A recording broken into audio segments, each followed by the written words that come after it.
मित्रों, विश्व विजेता कहलाने वाले सिकंदर के बारे में एक कहानी है। अनेक साम्राज्य को अपने अधीन करने के बाद विजय के उल्लास में मग्न सिकंदर ने अपने वतन लौटने का मन बनाया। वापसी यात्रा के बीच किसी असाध्य रोग ने उस पर आक्रमण कर दिया। हालत इतनी बिगड़ गई कि प्राणों का बचना मुश्किल लग रहा था। खुद सिकंदर को एहसास हो गया था कि अपनी माँ की मुंह देखने का तमन्ना पूरी होने से पहले ही वह इस दुनिया से कूच कर जाएगा। उसने अपने सेना नायकों को बुलाया। आप लोग मेरी 3 अंतिम इच्छाओं को पूरी करें, सिकंदर ने कहा। मेरे ताबूत को मेरे बैदों की टोली ही ढोएगी। मेरा जनाजा जिन सड़कों से निकलेगा, शमशान तक उन रास्तों पर मोती माणिक और मेरे विजय अभियान में प्राप्त अन्य नवरत्नों आदि को बिखेर दिया जाए। मेरे ताबूत को इस तरह बंद किया जाना चाहिए कि मेरे दोनों हाथ बाहर झूलते रहे। सेना नायकों ने घुटने टेक दिए। उनकी आंखों में आंसू थे। शहंशाह, इन अजीब ख्वाहिशों का मकसद क्या है? सिकंदर ने कहा। जिंदगी में मुझे जो 3 महत्वपूर्ण सबक मिले हैं, उन्हें मैं लोगों को समझाना चाहता हूँ। चाहे जितना बड़ा सम्राट हो, उसके वैद उसके प्राणों की रक्षा नहीं कर सकते। इसे बताने के लिए ही मैंने कहा कि मेरे ताबूत को वैद ही ढोए। रत्ती भर सोना भी मेरे साथ नहीं आने वाला है। इसे समझाने के लिए ही मैंने रास्ते भर में नवरत्नों को बिखेरने के लिए कहा। धरती पर आते वक्त मैं खाली हाथ आया और उसी तरह यहाँ से जाते समय भी खाली हाथ जा रहा हूँ। इस तथ्य को ताबूत के बाहर झूलते मेरे हाथ लोगों को बता देंगे, सिकंदर ने कहा। यही है जीवन की सच्चाई। ऐसी स्थिति में जब तक आप यहाँ जीते हैं, दूसरों के साथ आपका रिश्ता कैसे बनता है, यह आपके जीवन को तय करने वाले महत्वपूर्ण पहलुओं में से एक है। एक बात स्पष्ट रूप से समझिए, जैसी बीज होता है उसी की प्रकृति के अनुसार पेड़ बढ़ते हैं। बरगद और नारियल आपस में होर करते हुए यह साबित करने की प्रयत्न नहीं करते कि दोनों में बड़ा कौन है। तार और आम इस बात को लेकर झगड़ा नहीं करते कि किसके पास ज्यादा डाले हैं। क्या 4 पेड़ एक ही बाग में रह सकते हैं? जरूर रह सकते हैं, लेकिन चारों एक ही स्तर पर रह सकते हैं, ऐसा कहना संभव नहीं है। मनुष्य भी ऐसे ही है।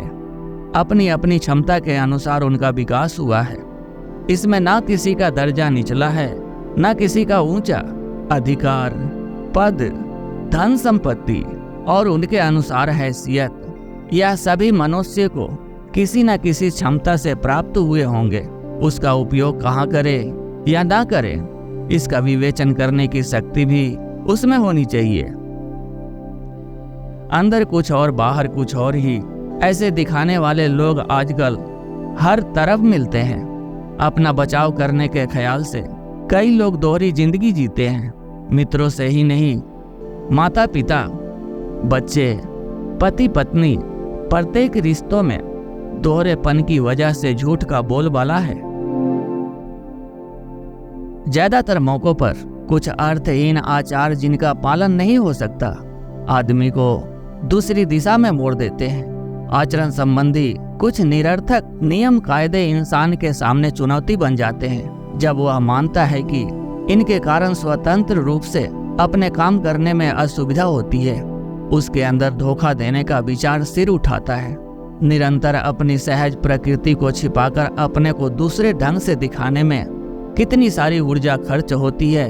किस किस व्यक्ति से कौन कौन सी बात कह रखी है, इसे अपनी स्मृति में रखने के लिए प्रत्येक पल अंदर सोचते रहना पड़ता है। इसी प्रक्रिया में जीवन के कितने सारे बहुमूल्य क्षण व्यर्थ होते हैं। सीधे और सच्चे तरीके से जीवन को जिए तो कोई झंझट ही नहीं है। किसी चीज के बारे में चिंता किए बिना चैन से, शांति से रह सकते हैं। अपने ही जीवन में मैंने सैकड़ों बार पाया है कि कुछ लोग यही सोचते हुए मेरे साथ पेश आए हैं कि उन्होंने बड़ी चालाकी से मुझे ठग लिया है, लेकिन इसे जानते हुए भी मैं उन लोगों के सामने जाहिर नहीं किया कि मैंने ऐसी किसी चीज पर गौर किया है। मुझे मनुष्य पर अटल विश्वास है। मेरा यही मत है कि अगर हम ठगने वाले लोगों की मानवता को पूरी तरह से ऊपर उठा दे तो वे इस तरह के बुरे आचरणों से मुक्त होकर विकास करेंगे। तब तक मैं यही सोचकर इसे अपनी हार के रूप में मानूंगा कि उन्हें सच्चाई और ईमानदारी से व्यवहार करने योग्य बनाने में मैं प्रेरक नहीं बन पाया। किसी किसान ने अपने बहुत ही उम्दा उपजाऊ खेत को अपने दोनों बेटों को सौंप दिया। कालांतर में बड़े बेटे का विवाह हुआ। छोटे ने आखिर तक शादी नहीं की। पिताजी की ख्वाहिश मानकर खेत की उपज को दोनों बेटे आपस में बराबर बांट लेते थे। एक दौर में आकर बड़े लड़के के मन में एक संदेह उपजा, मैं जब बूढ़ा हो जाऊंगा तब मेरी देखभाल करने के लिए 5 बच्चे हैं, छोटे के लिए तो कोई नहीं है, उसके लिए ज्यादा बचत की जरूरत है। ऐसा ख्याल आने के बाद वह हर महीने अपने हिस्से में से 1 बोरी धान ले जाकर छोटे भाई के गोदाम में गुप्त रूप से रखने लगा। छोटा दूसरे ढंग से सोचने लगा, मैं तो अकेला हूँ, भैया के परिवार के लिए ज्यादा हिस्सा की जरूरत है। वह भी अपने हिस्से में से 1 बोरी धान ले जाकर भैया के गोदाम में रखने लगा। कई वर्ष बाद एक दिन दोनों भाई अपनी पीठ पर धान की बोरी के साथ आमने सामने आ गए। अपनी अपनी उदारता के बावजूद क्षण भर के लिए धर्म संकट में पड़कर दोनों ने सिर झुका लिया। एक शब्द भी बोले बिना धान की बोरियों को बदस्तूर एक दूसरे के गोदाम में उतारकर अपने अपने घर लौटे। बाद में काफी समय के बाद उस गांव में मंदिर बनाने के लिए पवित्र स्थान की तलाश होने पर दोनों भाइयों का मिलन जहां हुआ था वही पवित्र स्थान के रूप में चुना गया।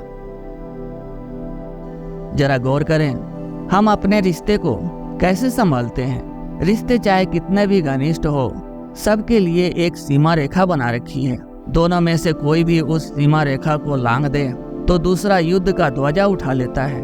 दोनों में से कोई त्याग भावना के साथ उदारता बरते तभी दूसरा चैन से रह सकता है। चाहे अपना भाई बंधु हो, सहकर्मी हो, मित्र हो, पड़ोसी देश का व्यक्ति हो या दुनिया में पैदा हुआ कोई भी इंसान हो, उनके पास कुछ ऐसे गुण होंगे जो आपके पसंद के हो और कुछ गुण ऐसे भी होंगे जो आपकी पसंद के ना हो। यदि दोनों प्रकार के गुणों को समान रूप से स्वीकार करने की परिपक्वता आपके अंदर आ जाए तो सारी समस्याओं का हल निकल आए। ध्यान दीजिए, कोई व्यक्ति जब खुश रहता है उसके साथ काम करना बहुत आसान रहता है। वही आदमी जब नाखुश रहता है उसके साथ मिलकर काम करना बहुत मुश्किल हो जाता है। चाहे खेलकूद हो, व्यापार हो या दफ्तर, किसी भी क्षेत्र में कई लोगों को एक साथ मिलकर काम करना पड़ता है। विभिन्न क्षेत्रों से आए हुए लोग जब एक साथ काम करें, किसी व्यक्ति के इच्छा अनुसार सारा काम चले या बिरले ही संभव होता है। वहां पर है दृष्टि से देखने की आदत को तज दीजिए। किसी के बारे में यह शिकायत ना पालिए कि वे आपके जैसा नहीं है। आपके पास रहने वाले सभी लोग एक उम्दा इंसान है। हो सकता है एक आध मौकों पर वे बेहुदा ढंग से पेश आए। अत्यंत घनिष्ठ रिश्तेदारों के साथ भी कई मौकों पर आपको निराशा ही हाथ लगी होगी। छोटी छोटी चीजों को फुलाकर बड़ा ना बनाएं। जिंदगी का मजा उसकी विभिन्नताओं में ही तो है। हर एक व्यक्ति को अपने अपेक्षा के अनुरूप बदलने की कोशिश मत कीजिए। उल्टे सामने वाले आदमी को उसी के रूप में स्वीकार करने की आदत डाल लीजिए। ऐसा करने पर हो सकता है दूसरे लोग आपकी इच्छा अनुसार न बदले, लेकिन आपकी जिंदगी आपके इच्छा अनुसार बन जाएगी। देने में जो आनंद आता है वह पाने में नहीं मिलता।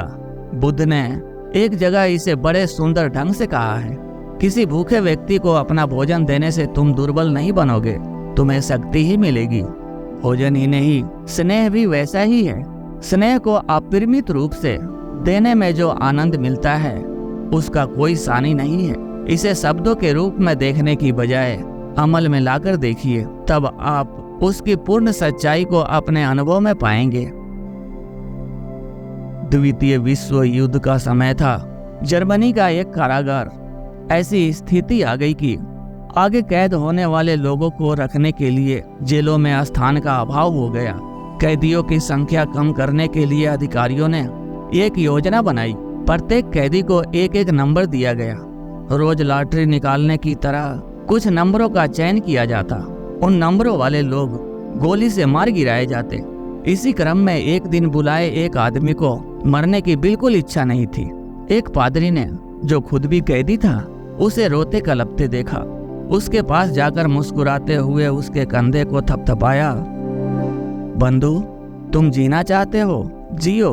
तुम्हारे नंबर वाला व्यक्ति बनकर मैं मौत के मंच पर चला जाऊंगा। वह कैदी अनायास मिले इस अवसर का और मरने के लिए आगे आए व्यक्ति का उपयोग करने पर तुल गया। उस दिन मृत्यु दंड से बच भी गया।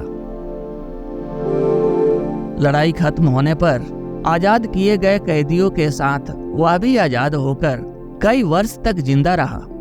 लेकिन उसका कोई भी दिन यह सोचकर शर्मिंदा हुए बिना ना बीता कि उसकी जिंदगी किसी की दी हुई भीख है। मृत्यु के मंच की ओर शान से कदम बढ़ाने वाले पादरी को जो खुशी मिली थी, वह जिंदा रहने पर भी उस कैदी को आज तक नहीं मिली। दूसरे के लिए स्वयं का बलिदान करने वाले पादरी आयु के लिहाज में कम ही जिए, लेकिन पूर्ण रूप से जिए। आयु को बढ़ा लेने के बावजूद वह आदमी आधा अधूरा जिया। अरे गहरे, हर व्यक्ति से रियायत की अपेक्षा करना श्रेय की बात नहीं है। निहित स्वार्थ के बिना व्यवहार करते समय अपेक्षाएं पैदा नहीं होती। निराशाएं दुख नहीं देती। कोई आपसे कहे किसी व्यक्ति पर या किसी वस्तु पर आसक्ति ना रखो। इच्छा और आसक्ति ही विकास में बाधा बनती है। हाँ, बात ठीक ही लगती है। यूं सोचकर सहमति से सिर हिलाने की इच्छा हो रही है ना आपको? माता पिता और बच्चे के प्रति जिम्मेदारी को ढोने के बारे में मन में उधेड़ बुन चलती है। अनासक्त रहने में उनकी बात आपके लिए सुविधाजनक बन जाती है। किसी के साथ कुछ भी बीते, मुझे क्या फर्क पड़ता है। ऐसी लापरवाही के साथ रहने को ही भ्रमवश अनासक्त रहने का अर्थ लगाकर अपने आप को धोखा दे रहे हैं आप। कोई व्यक्ति मेंढक को लेकर शोध कर रहा था। उसने मेंढक को ऐसा अभ्यास करा रखा था कि उसे कूदो कहने पर मेंढक तुरंत ही कूद पड़ता। शोध के दौरान उसने मेंढक की एक टांग को काट दिया। बेचारा मेंढक 3 टांगों के साथ थोड़ी मुश्किल से कूदा। उसके बाद एक और टांग काट डाली और बोला कूदो, तब भी कष्ट के साथ कूदा। तीसरी टांग निकालते ही अत्यंत वेदना के साथ एक ही टांग से किसी तरह थोड़ा सा कूद पाया। अंत में चौथी टांग को भी काट डाला और बोला कूदो। सरकने में असमर्थ मेंढक ने उसे कातर दृष्टि से देखा। वह तो बार बार मेंढक को कूदने के लिए कहकर चिल्लाने लगा। सरकने में भी मेंढक असमर्थ होकर हिला तक नहीं। उसने शोध का निष्कर्ष इस प्रकार लिखा: चारों टांगों को निकाल देने पर मेंढक की श्रवण शक्ति समाप्त हो जाती है। इसी तरह कुछ लोग बात कुछ होती है और नतीजा कुछ दूसरा निकालकर सिद्धांतों की स्थापना कर देते हैं। किसने कहा कि लगाव होने पर विकास नहीं होगा?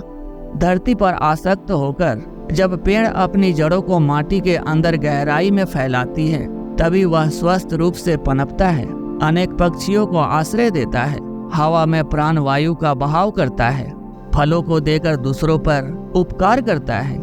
यदि उसे धरती से अलग कर दे, उखाड़ कर फेंक दे, तो नष्ट हो जाएगी। आपके विषय में भी यही बात सही है। किसी के कहने में आकर यदि आप अपने को किसी स्नेह बंधन से जबरदस्ती छुड़ा लेंगे, तो निश्चित रूप से स्वयं को घायल कर लेंगे।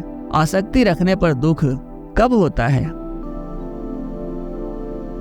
आपके बच्चों को स्कूल से ला रहा रिक्शा आपकी आंखों के सामने उलट जाता है, तब आप क्या करेंगे? रिक्शे की ओर भागेंगे, नीचे गिरे हुए बच्चों में से पहले अपने बच्चों को उठा लेंगे।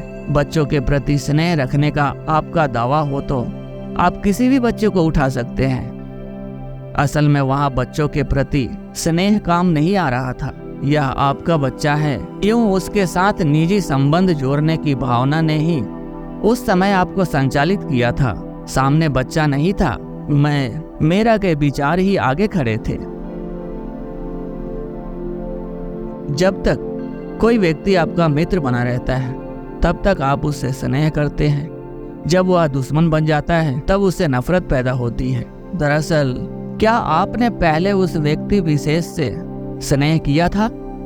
नहीं, अपना मित्र होने के नाते आपने उससे स्नेह किया था। किसी भी रिश्ते में खुद को अलग करके केवल उस पर लगाव करना संभव नहीं हुआ, खुद को आगे रखते हुए ही लगाव बना था। इस तरह तंग दायरे में अपने को समेटते वक्त आसक्ति रखे तब दिक्कत होती है। आसक्ति हटाने पर भी समस्या पैदा होती है। जब वायु और सुगंध एक दूसरे पर पूर्ण आसक्त होकर एकाकार होती है तो एक से दूसरे को अलग करके देखना संभव नहीं होता। किसी पर आपकी आसक्ति में भी यही गहनता रहनी चाहिए। आप उनके साथ यूं पूर्ण रूप से एकाकार हो जाएं कि दोनों को अलग करके देखा ना जा सके, तब अन्य या पराया के बोध के लिए स्थान कहाँ? तब यह सवाल ही नहीं उठता कि उससे मिलकर रहे या उससे हटकर। तब यह भी प्रश्न नहीं उठता कि उस पर आसक्ति रखे या ना रखे। फिर काहे का दुख और कैसा दर्द? अनासक्त होकर सबसे अलग थलग रहना स्वतंत्रता नहीं है, विकास भी नहीं है। सबको आत्मसात करते हुए विश्व रूप लेकर चलना ही वास्तविक विकास है। जिस जीवन में एक और जीव को प्राण समान प्रिय मानकर उसे स्वीकार करने के समान महान अनुभव और कौन सा हो सकता है? मेरे पास योग सीखने के लिए आने वाले लोगों के हाथ में एक कागज देकर मैं उनसे कहता हूँ, जो चीजें आपको पसंद है उनकी सूची बनाइए। काफी देर तक दिमाग पर जोर डालने के बाद वे लोग कागज लौटा देते हैं। उनमें केवल आधा दर्जन चीजों के नाम लिखे होंगे। मैं पूछता हूँ, इतने विशाल जगत में आपकी पसंद की चीजें बस 6-7 ही है? उनसे कोई जवाब देते नहीं बनता।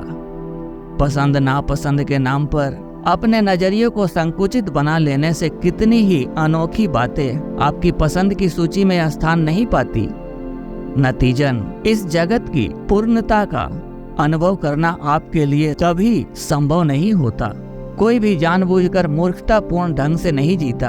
अनजाने में वे मूर्खता में फंस जाते हैं। विवेचन करके देखने की परिपक्वता आ जाए तो उसके बाद कोई भी वैसे नहीं जिएगा। आपके कार्य दूसरों पर क्या प्रभाव डालते हैं, इसे पूरी तरह से जानकर यदि आप सावधानी पूर्वक काम करने लग जाए तो आपकी मूर्खता थोड़ी थोड़ी कम हो जाएगी।